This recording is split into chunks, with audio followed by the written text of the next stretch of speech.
So you will use some of that equity for financing.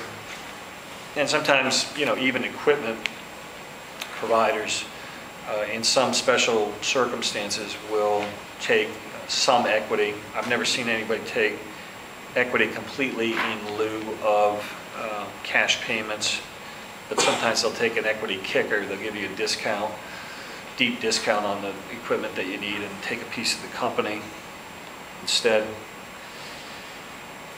In looking at this, you always look at what we call fully diluted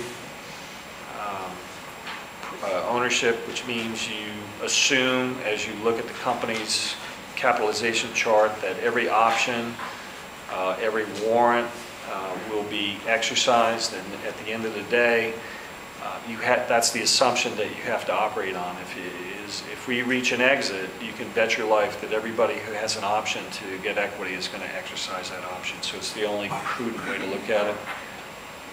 Different classes of stock, I'm sure you've heard or read about this. Always venture capital firms are going to be looking for preferred stock with a liquidation preference. Now what we're seeing with angels is some of them are getting more sophisticated and looking to do what we call Series A light, and they want some of the same things that a VC would have been looking for a number of years ago.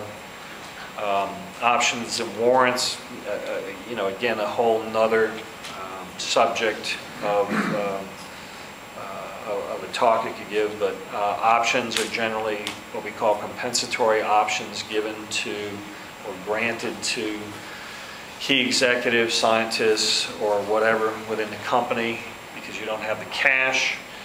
And with those folks, you usually want those to vest over time, which is usually what we see is 3 years or so is your equity, assuming you continue to be with us and continue to perform, will vest over a 3-year period. You can do the same thing with a limited liability company, which is except that you can't do incentive stock options, which have some very special tax attributes associated with them. They are not taxable when they're granted. They're not taxable when they're exercised. They're only taxable when the underlying stock is finally sold. There's limitations the Internal Revenue Service has on how many of those you can issue during a year. So, wrap this up. Am I good on time? Am I okay? I guess I'm kind of okay. Well, you're a little bit eating the mic's time. So. Okay. Well, let me not do any more of that. So here's where I spend a lot of my time: executive summary, business plan, slide deck, and those are the 3 basics that you're going to need to